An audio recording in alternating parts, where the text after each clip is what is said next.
네, 인사 말씀부터 들어보도록 하겠습니다. 먼저 이혁석 감독님부터 인사 말씀 부탁드릴게요.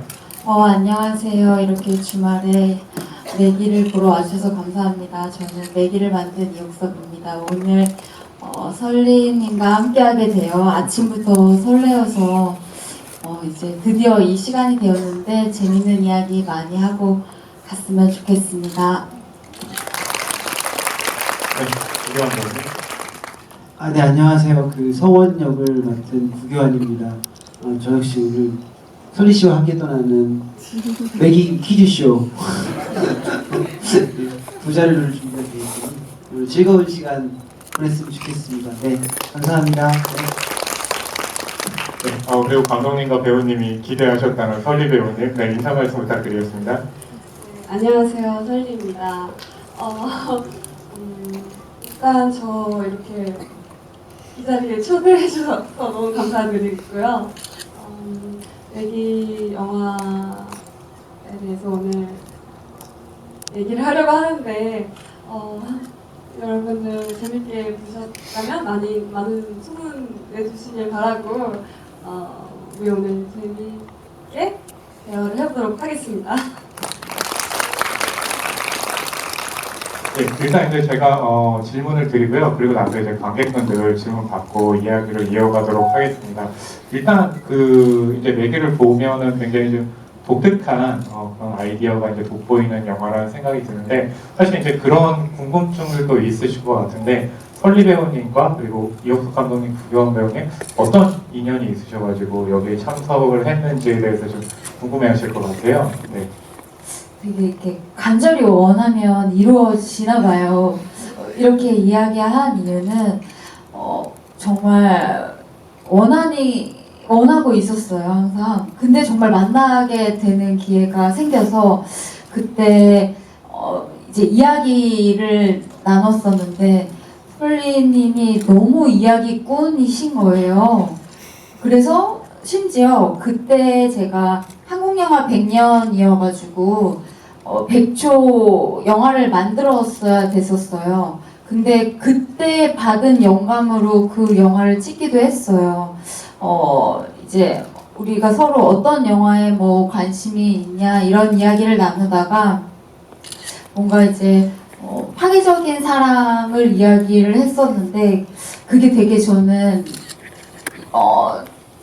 인상 깊었었어요. 그래서 그때의 작업물에도 그때의 시간이 영향을 줬기도 했고, 그래서 매기를 보신 감상을 아직 듣지 못했어요. 그래서 이제 오늘 어떻게 이야기해 주실지 너무 궁금합니다. 왜냐하면 대기하면서 어떻게 보셨어요? 하고 그 얘기를 할 수 있었으나 듣고 또 들으면 징그럽잖아요. 그래가지고 이게 징그러운 순간을 안 만드는 게 좋겠다. 그래서 최대한 표어하게 우리가 오늘 시간을 가지고 싶어서 저희가 오늘 나누는 말들은 있는 그대로라고 생각해요. 근데 막상 구렸어요 이러면 너무 힘들 것 같아요. 그리고 말씀하신 설리님에게 영감을 받아서 이혁석 감독님이 찍은 그 영화는 유튜브에서 로미오 눈을 가진 죄를 검색하시면 보실 수 있어요. 100초짜리 짧은 단편이니까 그렇다고 막 설리님의 그 이야기라는 정서가 들어가는 건 아니죠. 전혀 아니고 그 워딩에 영감을 받고 제가 그때 느꼈던 설리 씨는 타고난 이야기꾼이고 그리고 그 이야기를 저희한테 전달해 주는데 그냥 되게 생생했다. 그래서 그런 욕심이 있었어요. 저는 아직 영화를 만들어본 장편 영화를 만들지 못했는데 이혁석 감독님이 저를 버리고 혼자 만드셔서 설리 씨 그때 근데 비밀로 하고 싶은데 그때 설리 씨의 어떤 에너지를 그대로 갖고 와서 써도 대단하겠다. 이분도 그랬어요. 죄송해요. 저 지금 떨려가지고. 근데 저희가 이제 여기 들어오기 전에 대기실에서 잠깐 대기하고 있었는데 이 세 분이 딱 만나뵀더니 너무 반갑게 인사하고 말을 잘하신 거예요. 그래서 이 세 분이 굉장히 친하구나, 자주 만나뵙는구나 라고 했더니 딱 한 번 만나뵈셨다고요. 예, 그럼에도 친한 거 보니까 뭔가 통하는 게 있어 보이는데요. 그럼 펄리 배우님 그 매기 이 영화 좀 어떻게 보셨어요? 어떤 인상을 받으셨나요? 일단은 저도 지금 떨려서요. 되게 떨리네요. 감독님과 구병 감독님이랑 연습 감독님과 한 번 만난 사이지만 처음 만났을 때 뭐라고 해야 되지? 네, 오래 보는 느낌과 뭔가 저의 세계를 바로 이해해 주실 것 같은 그런 느낌이 들어서 제가 그때 막 말을 쉬지 않고 계속 했었던 것 같아요. 근데 그걸 너무 재밌게 들어주셔가지고 오늘도 제가 그럴 수 있다면 좋겠네요. 네, 아무튼 제가 영화를 어떻게 하냐면요. 일단 정말 이렇게 좋은 영화 만들어주셔서 너무 감사합니다. 너무 재밌었고 어떡하지? 저 지금 너무 낫나요? 목소리 약간 한참 올릴까요? 네. 너무 재밌었고요. 네. 그리고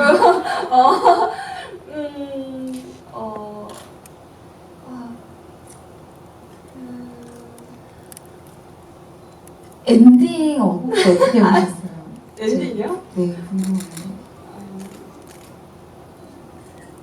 엔딩 사실 제가 감독님한테 진짜 궁금한 거예요. 엔딩에 도대체 왜 그런 무슨 생각을 하시면서 이렇게 오랫동안 윤영이가 구덩이를 바라보고 있는지. 보고 있는지. 근데 그 복잡한 마음들이 되게 여러 가지가 있었을 것 같은데 저도 계속 그 복잡함을 같이 느꼈던 것 같아요. 그냥 파였네? 떨어졌네? 못 올라오네? 어디까지 떨어질 걸까? 얼마나 깊을까? 여러 가지 생각들을 많이 하면서 그냥 거기 표정에 그냥 다 담겨 있었던 것 같아요. 제가 느꼈을 때는. 네. 저도 관객분들한테도 되게 궁금했어요. 이제 그 여윤영의 어떤 그 설리님께서 얘기해 주셨던 것처럼 복잡한 어떤 마음들이 다 담겨 있는 얼굴인데 그게 이제 보시는 분들마다 다 다르게 보일 거라고 생각이 들었어요. 그게 처음에 이제 이야기를 썼을 때에는 저 이제 어떡할까요? 나 이제 어떻게 해요? 라는 그런 마음으로 썼어요. 그래서 이제 관객분들 보시면 윤영이가 이 앞으로 건강하고 안전한 삶을 살기를 바라는데 그게 너무 마음이 쉽게 단번에 되지 않는 거예요. 그래서 관객분들이 어떤 자기 안에 논리를 가지고 그런 선택을 하실까 듣고 싶었는데 이제 영화제를 다니면서 많은 관객분들을 뵙잖아요. 그러면서 저가 되게 단단해지고 그 시간이 짧아졌어요. 이제 나 어떻게 해요? 라고 하는 시간이 짧아지고 앞으로 그런 일을 겪게 되거나 아니면 곁에 그런 일이 일어났을 때 이제 그렇게 하지 않을 수 있을 것 같아졌어요. 앞으로 걸어 나갈 수 있을 것 같아졌고 그것이 가능한 것은 생각을 계속하고 다짐을 계속하고 이렇게 대화하고 연대도 느끼고 이러면서 내 곁에 좋은 사람들도 있다라는 걸 알게 되니까 조금 더 거기서 빨리 빠져나올 수 있었었던 것 같아요. 네. 저는 영화를 보고 그런 생각을 많이 했어요. 감독님 진짜 다정하다라는 느낌을 많이 받았거든요. 이 영화를 제가 보면서 웃긴 장면이 되게 많았어요. 그 개그 코드가 저랑 되게 잘 맞았는데 이 영화 막 이런 얘기 하잖아요, 사람들이. 뭐 영화 지금 현실이 영화야 막 이런 말 많이 하잖아요. 근데 진짜 이 현실에 대해서 현실의 많은 문제점들에 대해서 감독님이 이걸 문제점을 다 넣었는데 공격적이지도 않고 그냥 되게 다정하게 알려주시는 것 같아서 이런 것들에 대해서 이렇게 다정하게도 얘기를 해주실 수 있는 분이구나. 그래서 정말 좋게 봤던 것 같아요. 딱 그 말씀이 맞으시는 것 같아요. 저희가 이거 2017년에 찍었는데 그때 설리님께서 말씀하셨던 것처럼 영화가 개봉을 하면 현실이 더 영화 같다라는 말을 했었어요. 그때 수많은 사건들이 있었고 믿을 수 없는 일들이 있을 때여서 제가 만약에 영화를 만들기 전에 그런 일들을 겪었다면 되게 절망적이었을 것 같아요. 근데 영화를 만들기 전 준비 단계였어가지고 오히려 그렇다면 내가 지금 있는 내가 서 있는 이 세계를 옮기면 그것이 그냥 영화가 되겠네라고 생각을 했었던 것 같아요. 네. 이제 그 설리 배우님께서 그런 말씀하셨잖아요. 굉장히 좀 재밌는 장면, 또 유머러스한 장면이 굉장히 많다고 했는데 딱 보고 있으면 그게 시나리오대로 표현한 게 아니라 현장에서 굉장히 많이 이제 즉흥적으로 만들어진 것이 아닐까 하는 이제 그런 궁금증이 있거든요. 그건 어땠나요? 그 촬영 분위기는? 제가 제일 좋아하는 방식이긴 한데 안타깝게도 애드립은 없었어요. 그러니까 이옥석 감독의 시나리오의 장점이 대사가 참 재밌다가 제일 첫 번째예요. 시나리오를 읽다 보면.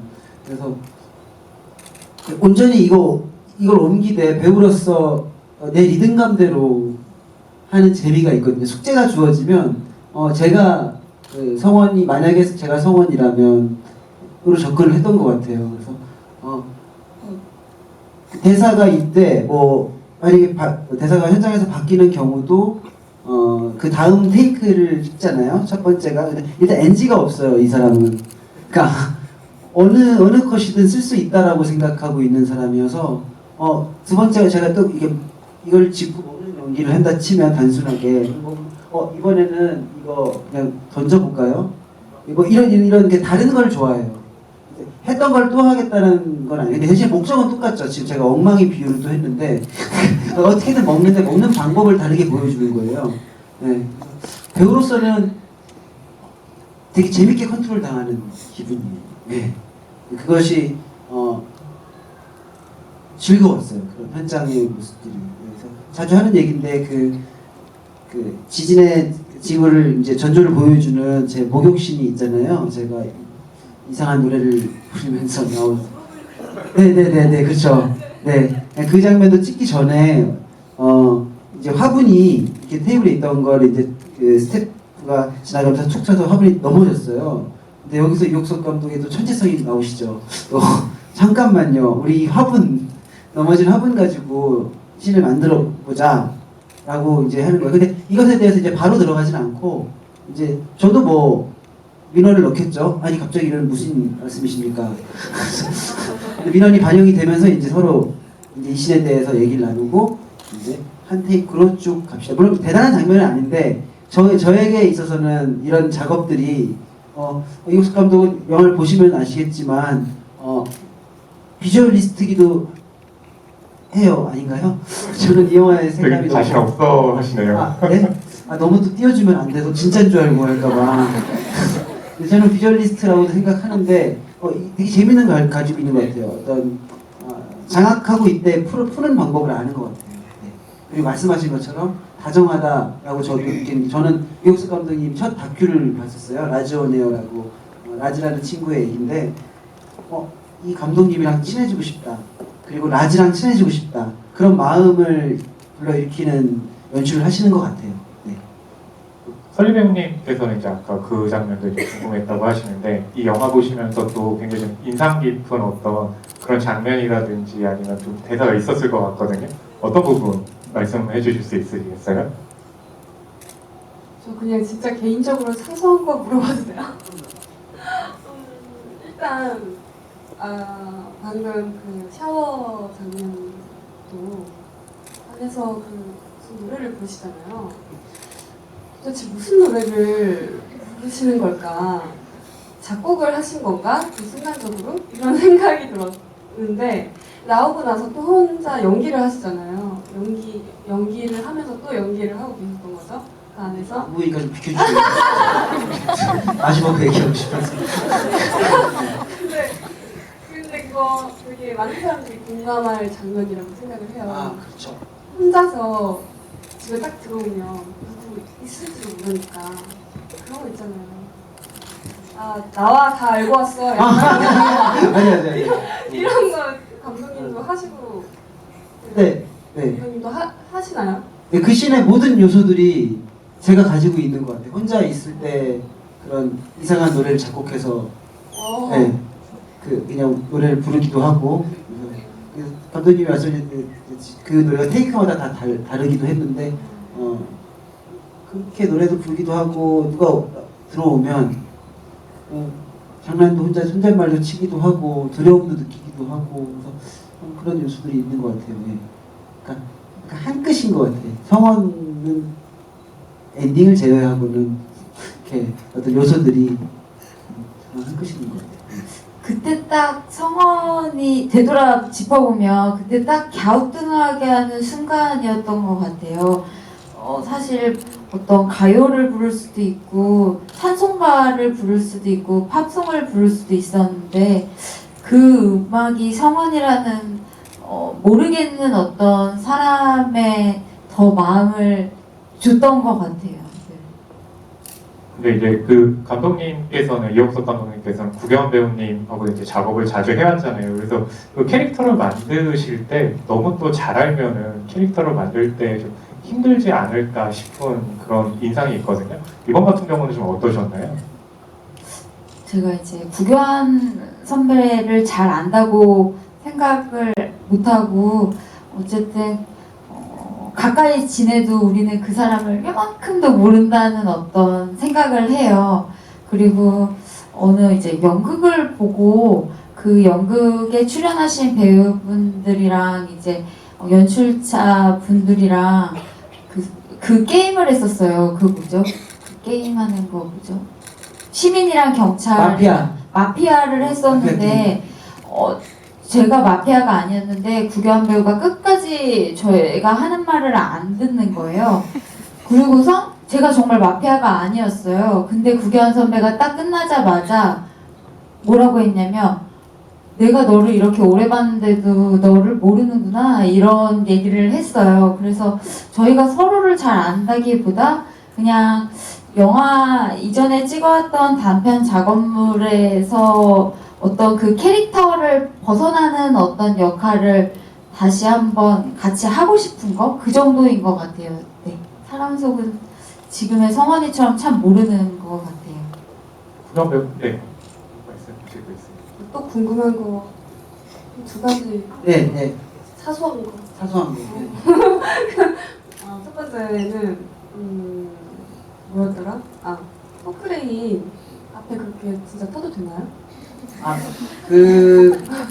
그거는 스턴트 하죠 사실. 근데 굴삭기 전문가분이 오셔서 이제 안전 밑에 벨트를 낀 상태에서 주행을 했죠. 그리고 그 도로가 좀 쉬운 도로였어요. 그래서 그렇게 하면 안 되죠 실제로. 원래 안 돼요? 원래 네. 해보고 싶은데.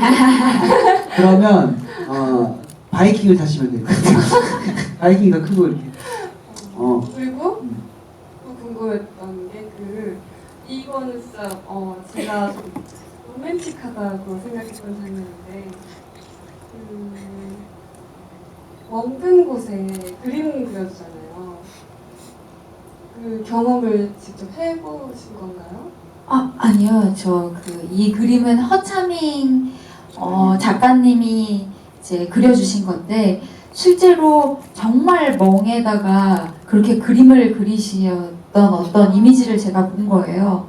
그래서 윤영이랑 성원이랑 초반에 어떤 사이인지를 이제 관객분들이 느껴주시기를 바랬었어요. 설리님께서 얘기해 주셨던 것처럼 어떤 둘의 친밀함을 보여주려고 이제 넣었던 장면이에요. 네.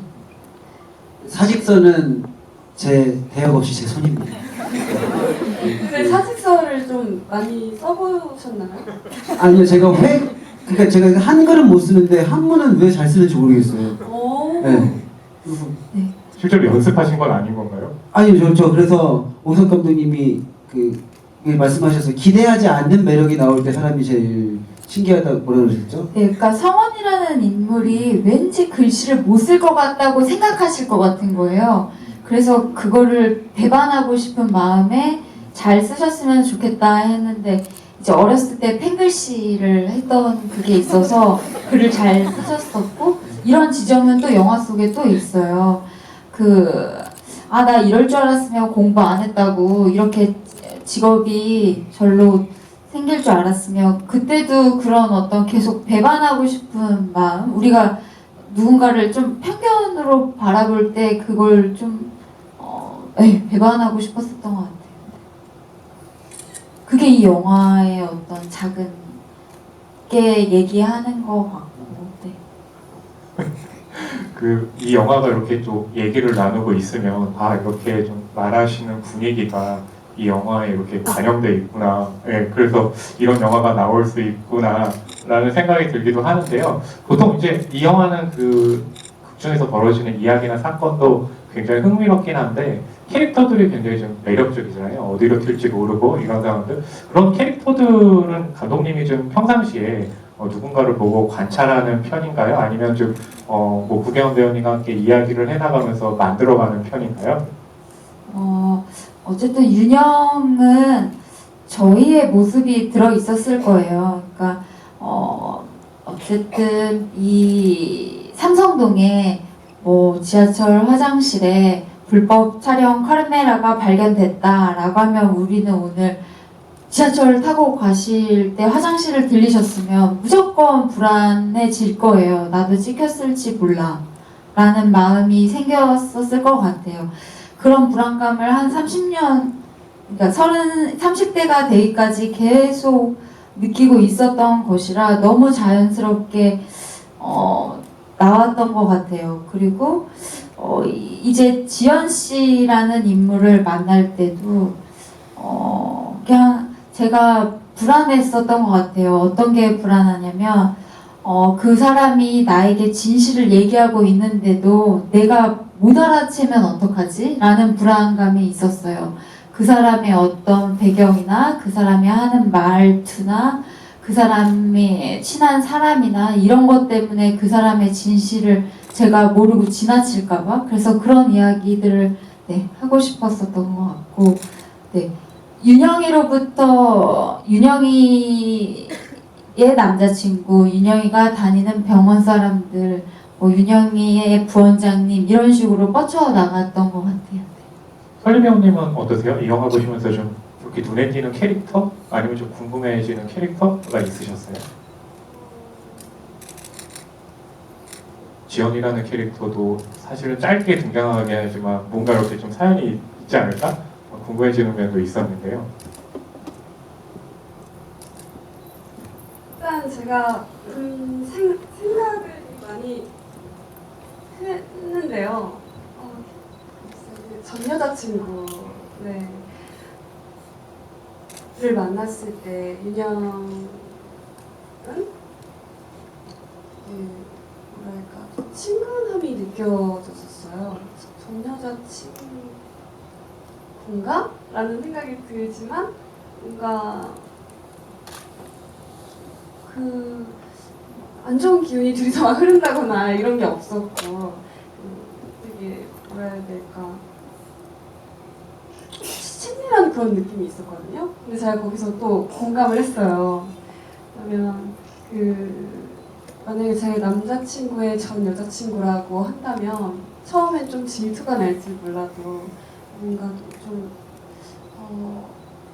동질감 같은 게 느껴질 것 같기도 하고 뭔가 이렇게 만난 게 아니라 따로 이렇게 만났더라면 우리 되게 잘 지낼 수 있었던 사이가 될 수 있지도 않을까라는 그런 생각을 하면서 저는 그 남자친구들의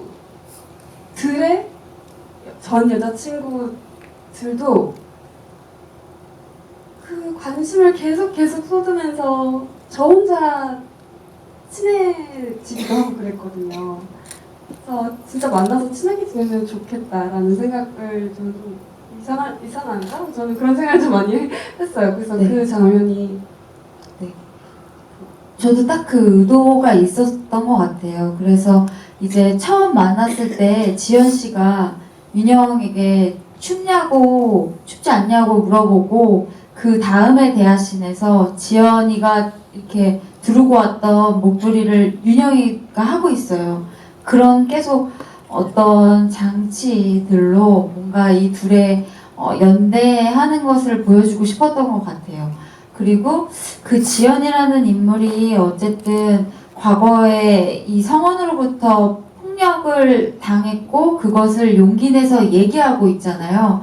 그래서 그 인물을 다루는데 뭔가 왜곡이 없었으면 좋겠다는 마음이 있었던 것 같아요. 그래서 제일 처음 잡히는 얼굴을 어떤 표정을 짓고 있을까라는 생각을 많이 했었는데 웃고 있어요.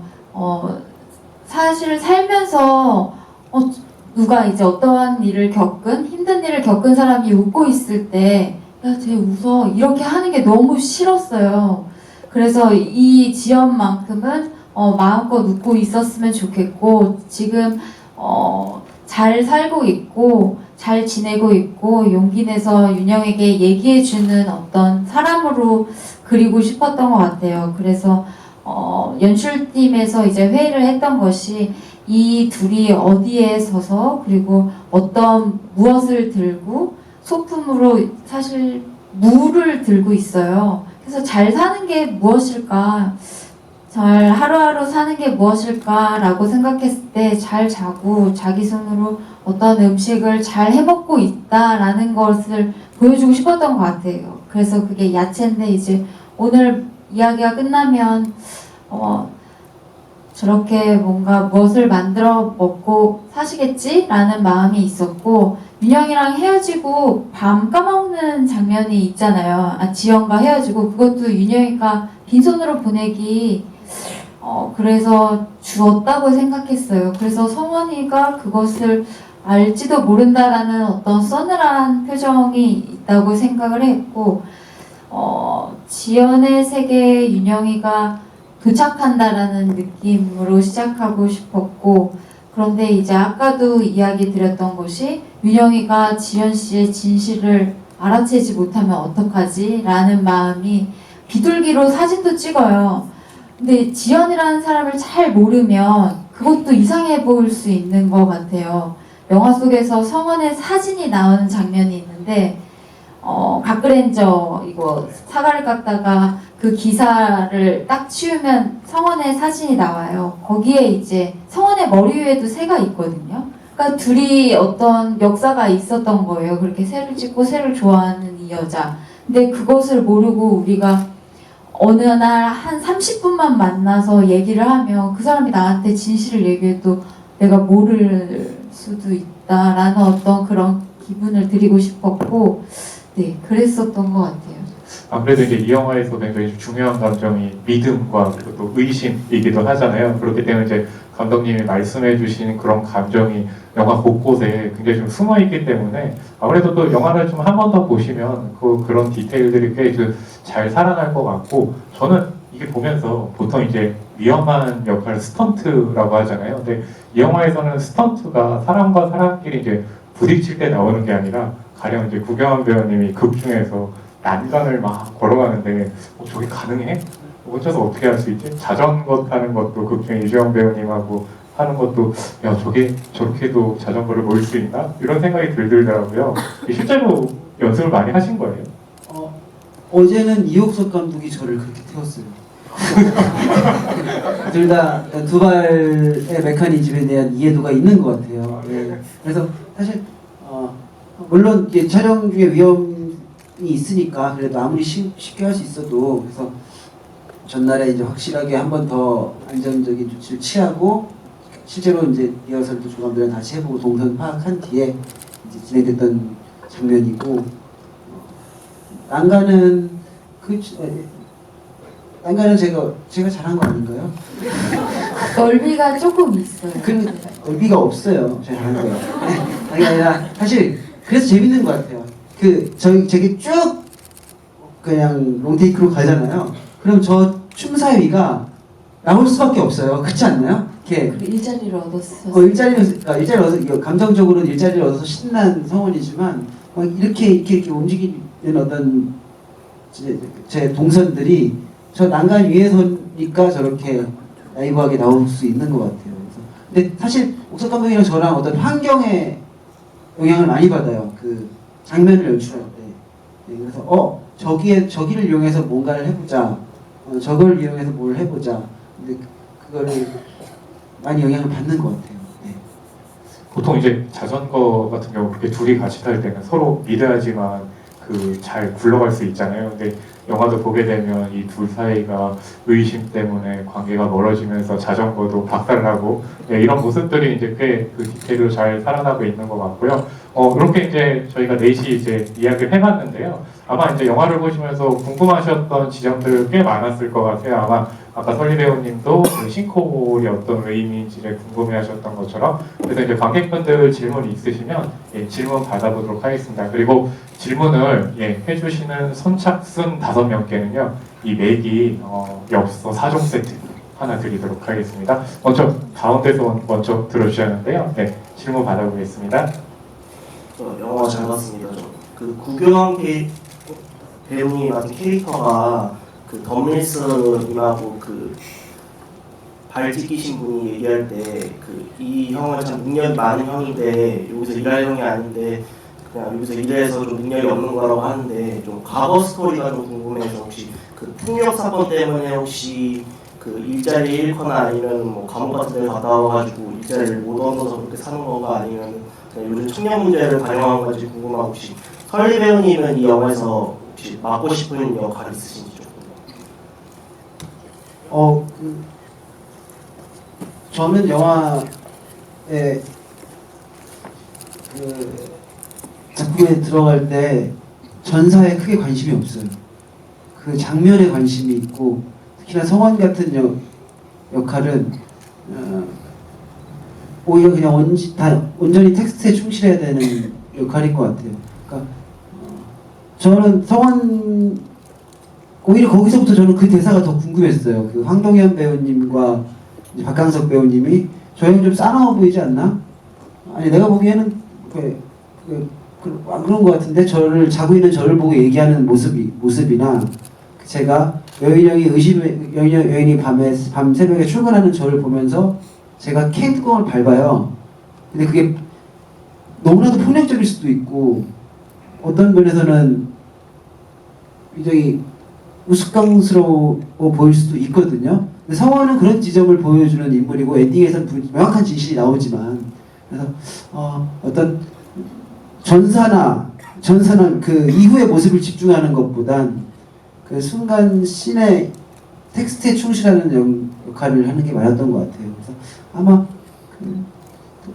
채워주시는 그거는 관객분의 몫인 것 같아요. 네. 이게 되게 무책임한 말일 거저 들릴 수 있겠지만 저는 그 장면만 생각하고 연기했기 때문에 솔직히 말씀드리는 게 맞는 것 같아요. 네. 그리고 그 다음 질문은 제가 이제 어떤 느낌이 있냐면 이미 연기해주신 배우분들이 계시고 그게 서로에게 신뢰가 되는 질문이라는 생각이 들었었던 것 같아요. 그래서 어떻게 생각하세요? 그래도 듣고 싶으신가요? 아니에요, 그냥. 감사합니다. 네, 그런 어떤 성원 같은 경우는 그렇게 조립해야지 된다고 생각을 했었어요. 씬대로 어떤 개연성이 없는 것이 성원의 모습이라고 생각을 했었기 때문에 그러면 다시 역질문하면 그 감독님이 설리 배우님이 이 영화에 많이 출연시켜 주신다면은 새롭게 만들고 싶은 혹시 캐릭터 같은 게 있으신지 궁금합니다. 다음 영화를 같이 하는 게 낫지 않을까요? 다음 지금 만들어진 영화를 가지고 얘기하는 것보다. 그래도 혹시 네, 만약에 네. 연대 다음 영화를 완성했겠죠. 예, 알겠습니다. 네, 다음 영화에서 이 조합을 좀 기대해 보는 걸로 하고요. 또 관객분들 질문 있으시면 좀 받아보겠습니다. 저쪽에서 한번 받아볼게요. 네, 이쪽에 마이크 부탁드리겠습니다. 네. 네, 영화 너무 재밌게 잘 봤고요. 저는 그 개인적으로 영화를 볼 때 좀 제목에 좀 생각을 많이 하는 편인데 어쨌든 이 맥이라는 게 영화 안에 도 굉장히 역할이 있잖아요. 뭔가 인간들의 뭔가 진실을 굉장히 꿰뚫고 있고 계속해서 뭔가 그 싱크홀의 반응을 알아챈 뭔가 그런 역할을 하면서 어쨌든 그 맥의 나레이션이 나올 때마다 굉장히 저는 그 말들이 대사들이 너무 와닿고 좋았는데 왜 하필이면 근데 맥이었을지가 너무너무 계속 궁금했어가지고 제가 이 영화를 지금 2번째 보고 있는데 계속 궁금해서 여쭤봤어요. 그랬던 것 같아요. 이제 봐주신 것처럼 저도 그 매기의 대사들로 힘을 얻었었어요. 윤영이에게 너무 가혹한 일들이 있잖아요. 그리고 사랑으로 인한 일들이에요. 사랑하던 사람을 믿을 수 없게 되는. 근데 평소에 우리가 사람으로부터 위로를 받기도 하는데 말을 하지 못하는 동물이나 식물을 통해서도 위로를 받는 것 같아요. 저는. 그래서 이제 맨 처음에 이 착상은 어떤 여자가 병원에서 어항을 바라보는 얼굴이었어요. 어두운. 근데 그 어항이 되게 낯설게 느껴지는 거예요. 왜 그러냐면 열대어나 거북이나 금붕어가 들어있지 않는 거예요. 그러면서 어항에 어울리지 않는 물고기는 뭐지? 이 물고기들은 내가 익숙해진 거지. 이 물고기들도 어항을 원하지 않는데 라는 생각이 이제 저를 자극했던 것 같아요. 그래서 이제 매기를 만나기까지는 매기가 실제로 영화에서처럼 지진을 감지한대요. 수염으로. 그게 너무 신비로운 거예요. 내가 알지 못하는 어떤 영역까지 알고 있다는 게 기대고 싶었어요.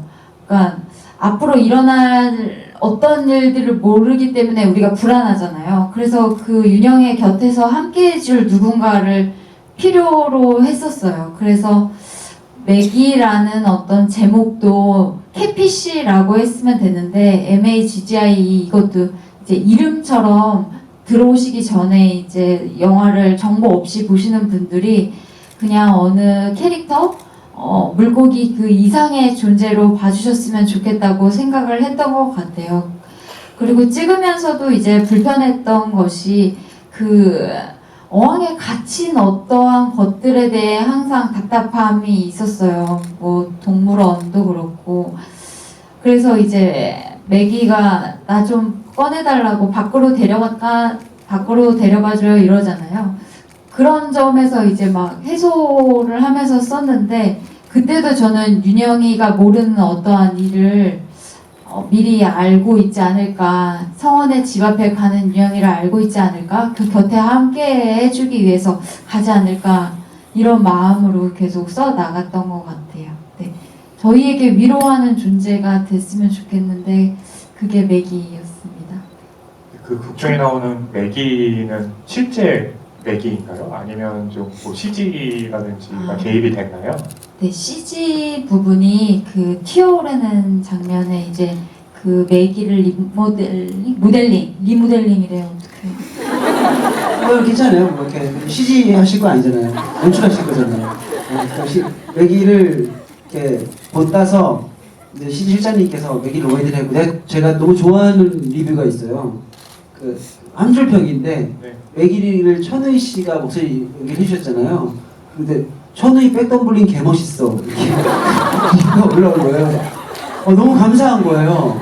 우리 우희 씨를 정말 온전히 매기로 받아들여 주시고 그래서 그걸 최고의 어떤 저에게 찬사였어요. 사실 매기의 그 아크로바틱한 움직임을 신경을 많이 썼었고 시시장이나 여기서 한번 옆구리를 치고 내려오네 뭐 이렇게 하는데 사실 만족했었죠. 그래서 매기 같은 경우는 제가 이 영화의 프로듀서이기도 해서 혹시 리크레이스 보시면 제가 말씀을 드리는 거예요.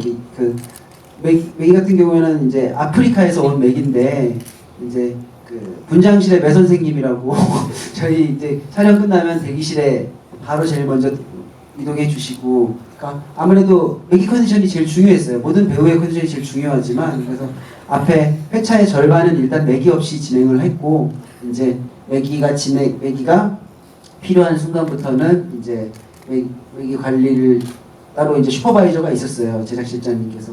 근데 또 제작실장님이 또 정이 들은 거라 이게 맥이랑 영화를 같이 찍다 그래서 맥이를 자기가 같이 함께 살면 안 되냐고 영화 끝나고 나서. 근데 사실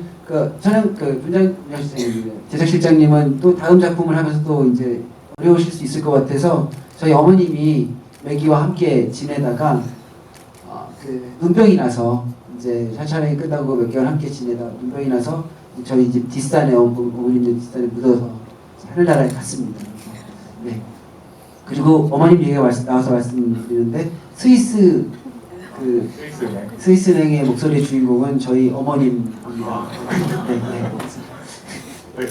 역시 또 프로듀서 업무를 맡고 계셔가지고 여러 가지 상황에 대해서 또 말씀해 주셨고요. 이쪽에서 한번 질문 받아보겠습니다. 아까 이쪽에도 손 들어주신 분이 나오셨던 것 같은데요. 네, 안 계시면 그럼 저쪽에 뒤쪽에 한번 받아볼까요? 네, 영화를 잘 봤습니다. 매기가 2번 외출을 하는 것 같은데, 첫 번째 외출은 환자분들과의 외출인 것 같은데요. 첫 번째 매기 외출이 어떤 영화 전체적으로 어떤 의미를 가지고 있는지 궁금하고요. 그리고 환자들이 다 같이 외출을 했다가 김꽃비님만 먼저 병원으로 돌아가셨다고 하는데, 그땐 김꽃비님은 왜 돌아가셨는지 궁금합니다. 네. 그러니까 매기의 외출 플러스 어떤 병원 사람들의 씬을 말씀드리자면, 처음에 윤영이가 엑스레이 사건을 자기일지도 몰라라고 생각할 때 관객분들은 알고 계시잖아요. 너 아니야 라고 마음을 이제 먹으면서 진행이 되는데, 그 이후에 이제 지연 씨를 만날 때는 같이 모르시게 돼요. 근데 그 전에 이제 병원 사람들이 나오실 때도 윤영이를 제외하고 이제 같이 이걸 믿을까 말까를 생각하시는 어떤 시간이라는 생각을 했던 것 같아요. 처음에는 우리는 알고 있어서 그것을 바라보고 너가 아니라고 얘기할 수 있는데, 병원 사람들에서는 각자의 마음들이 있으셨을 것 같아요. 권혜여 선배님 역할이었던 수연은 저 수연을 믿어봐라, 말이 안 돼 라는 분도 계실 거고, 한번 믿어보자 라고 하시는 분도 있을 거고, 웃기고 있네 라고 하시는 분도 있을 거라고 생각이 들었어요. 그래서 이제 각자의 어떤 결심을 안고 정말 싱크홀이 터졌을 때 어떤 자신만의 데이터가 된다고 생각했었어요. 내가 이번에 믿었는데 내 촉이 맞았어 라고 하면서 이제 지연을 만나러 갔을 때 사실 그 데이터가 중요하지 않거든요. 근데 이제 그 데이터를 가지고 이 지연을 또 바라보지 않을까? 그리고 지연을 만나고 와서 성원을 바라보는 데까지 그게 어쩌면 영향을 주고 있을 거라고 생각을 했던 것 같아요. 설리 배우님께서 질문이 하나 있으셨다고 저기 말씀 주셔가지고요. 네.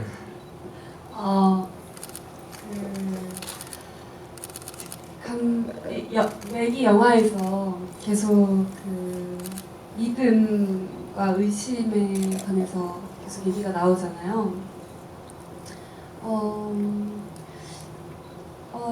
여러분들은 어떻게 생각하실지 궁금한데, 되게 많은 사람들 생각이 궁금한데, 저 같은 경우에는 사람을 되게 잘 믿는 편이에요.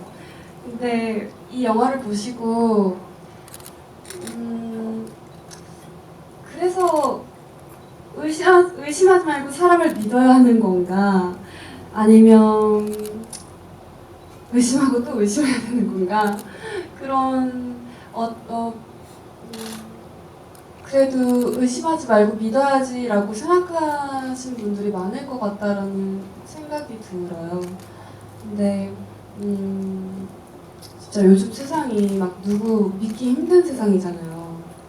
저는 너무 사람을 잘 믿어서 이 영화를 보고 나서 좀 더 의심해보는 게 맞겠다라는 생각이 들었거든요. 좀 더 의심하고 그 다음에 믿어도 되지 않나? 라는 생각이 저는 좀 들었어서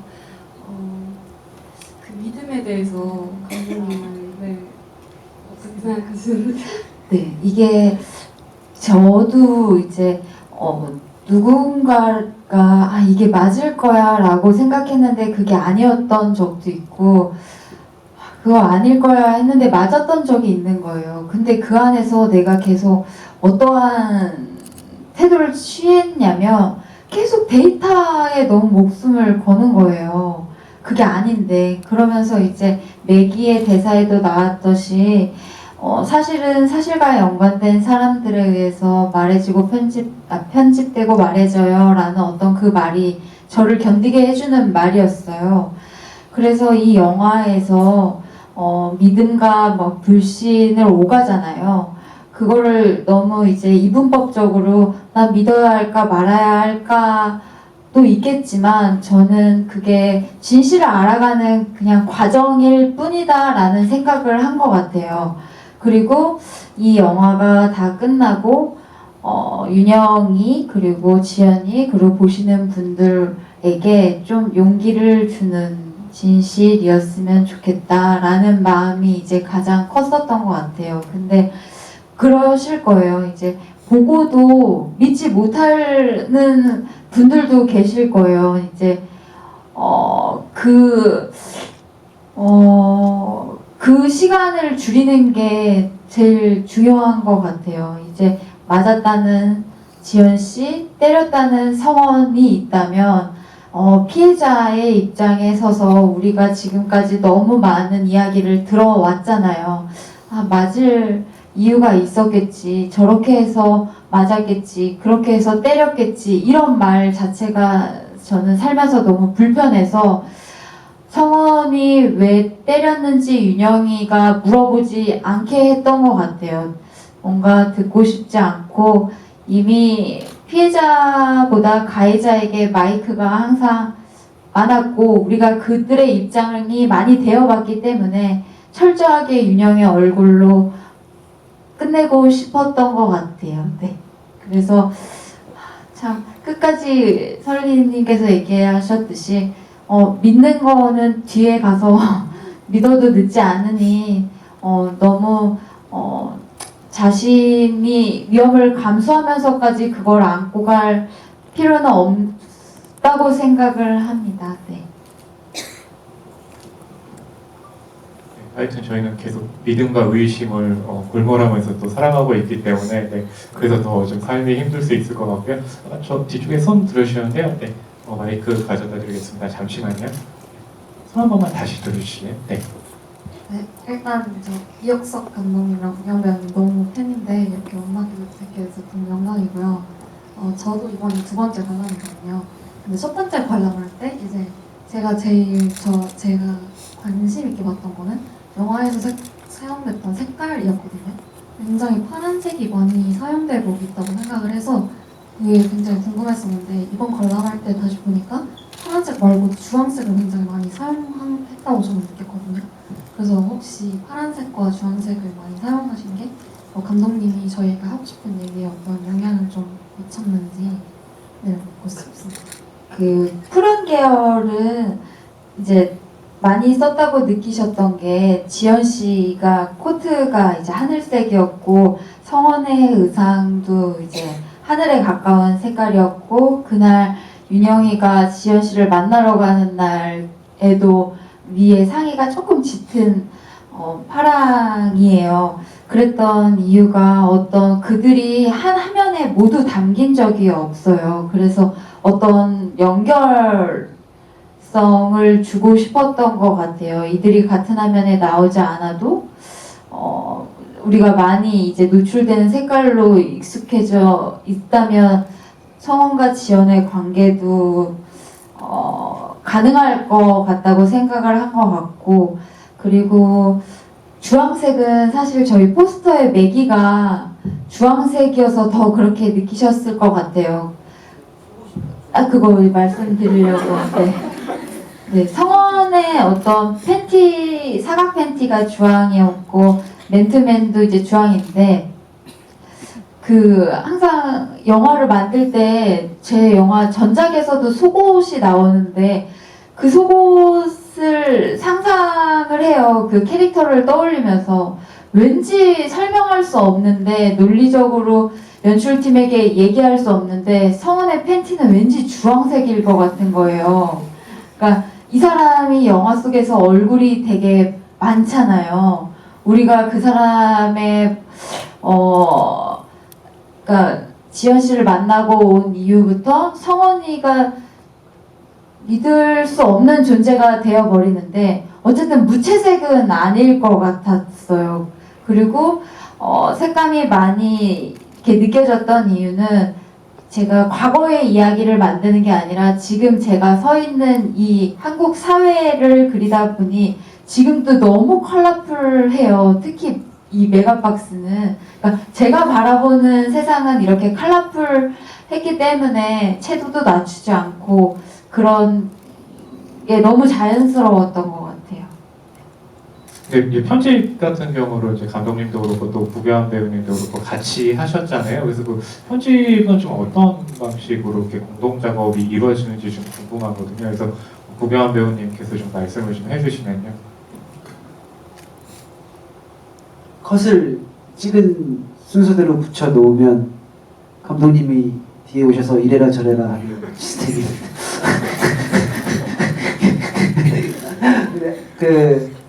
그런 게 재밌는 것 같아요. 제가 본편의 어떤 씬을 편집한다고 쳐요. 그러면 이옥석 감독이 절대 못 보게 해요. 새 눈으로 봐야 되니까. 그래서 받는 다음에 어때 보여주면 이제 날카로운 말들을 쏟아내면서 이제 호흡을 조절하시죠. 그렇게 그 방식이 맞는 것 같아요. 어느 때는 이옥석 감독이 컷을 붙이고, 이번 작품은 온전히 옥석 감독님의 영화이기 때문에 저는 아마 오퍼레이터의 개념이 더 강했을 거예요. 그래서 구기사, 구기사가 컷을 이렇게 러프하게 붙여놓으면 이옥석 감독이 컷의 어떤 큰 틀을 뒤집기도 하고, 온전히 이게 이옥석 감독의 영화이기 때문에 결대로도 그런 어떤 호흡이나 리듬감도 이옥석의 것이라고 생각해서 오퍼레이팅 개념으로 있었던 것 같습니다. 구교환 감독님이 이제 연출을 하시게 되면 그때는 또 반대로 또 이옥석 그 감독님이 오퍼레이터처럼. 이제 홀로서기 해야죠 이제. 네. 이번 작업을 끝으로 이제 두 분은 하시는군요. 어떤 모습으로도 제가 도움을 받겠는데, 네.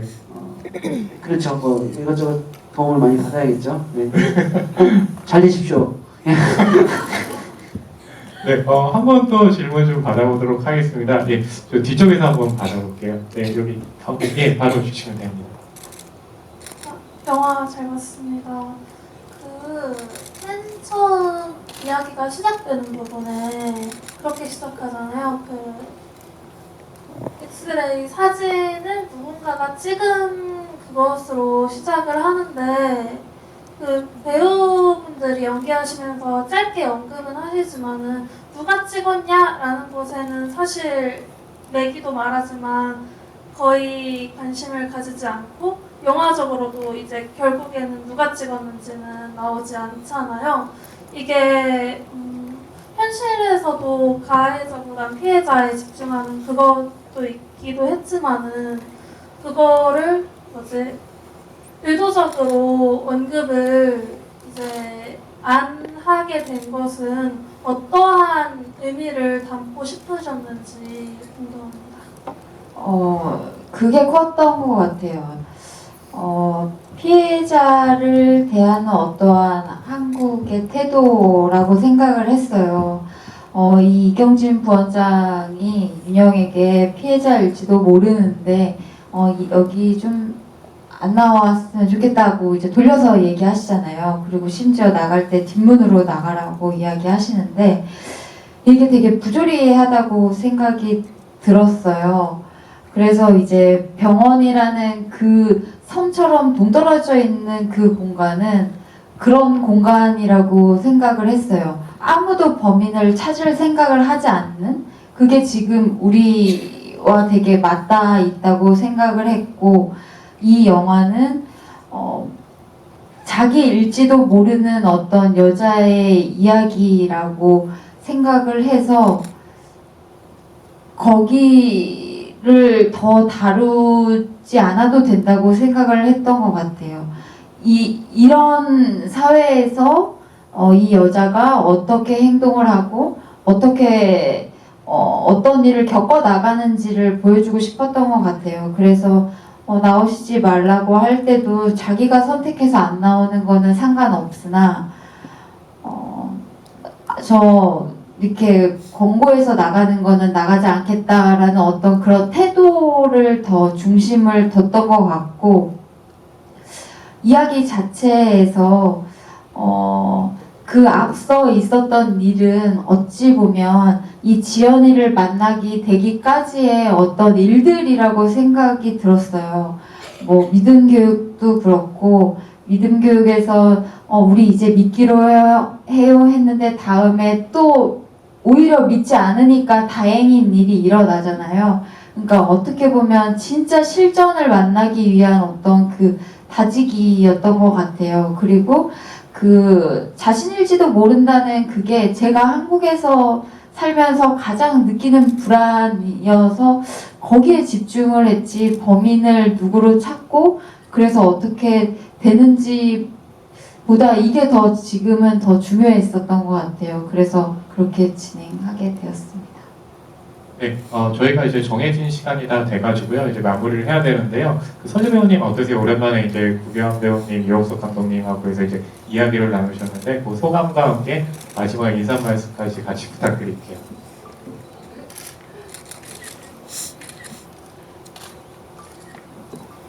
네, 일단 오늘 정말 저 초대해 주셔서 감사하고요. 함께 이런 자리를 가질 수 있게 돼서 기쁩니다. 제가 GV는 처음인데, 네, 이게 제가 좋아하는 감독님들과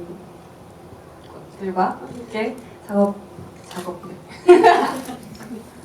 GV를 할 수 있어서 정말 감사했고,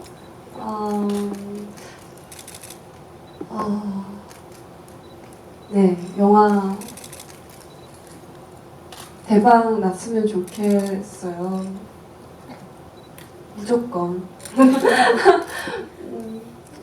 네, 그리고 그 안에 있는 의미들을 정말 친절하게, 사람들은 다 친절한 걸 원하잖아요.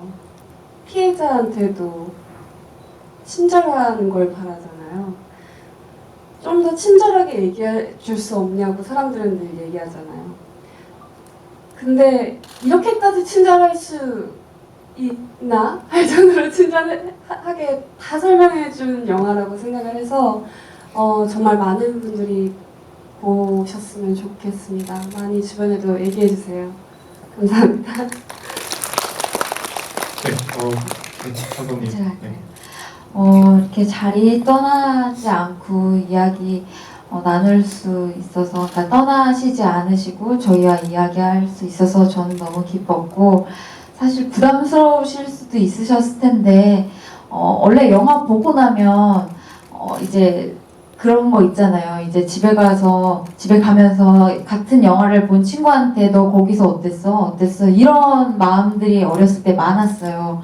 어두운 극장에 나와서 주말에 이렇게 햇빛 쫙 내리칠 때 눈 이렇게 감으면 이렇게 나오자마자 이제 누군가와 이렇게 대화를 하는 기분을 오랜만에 느끼고 싶었고, 그래서 초대했는데 이렇게 응해주셔서 너무 감사하고, 그리고 영화는 저희가 만들었지만 구교환 선배가 매일 하는 말이 있는데 이제 뭐라고 하셨죠? 영화를 만들 때는 우리의 것, 그 이후엔 이제 관객의 것이라고 생각을 해요. 그리고 관객분들과 이렇게 얘기를 하는 순간 영화가 완성된다고 생각이 들어요. 그래서 오늘 또 매기가 이렇게 완성이 되는구나 라는 마음이 들었고, 가시는 길이 아니더라도 문득 어느 날 이 매기의 한 장면이라도 마음속에 떠올리신다면 저는 참 행복할 것 같습니다. 감사합니다.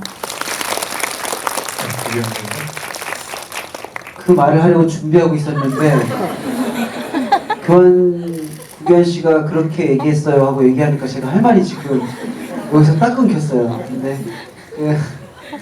이경석 감독이 이 영화를 만들 때 태도가 누구보다 진심이었고 정말 한약 따르듯이 한씬 한씩 만들었어요. 근데 사실 영화를 만들면 진짜 감독 거래 관객 거기 때문에 온전히 느끼신 감상 그대로 받아들이셔도 저희는 감사할 것 같아요. 그리고 이렇게 계속 오늘 솔리 씨와 만나는 시간도 있었지만 이제 감독님이랑 저랑 이제 또 같이 또 많은 관객들 만나 뵈야겠죠. 그런 시간들도 있으니까 혹시 혹여나 이 영화 문득 생각나면 다시 찾아와 주세요. 저희 계속 여러분 만날 준비 되어 있기 때문에 또 다시 한번 찾아뵙겠습니다. 오늘 너무 감사합니다. 네. 네, 끝까지 잘 들어주셔서 감사드리고요. 다시 한번 세 분께 큰 박수 부탁드리겠습니다. 감사합니다.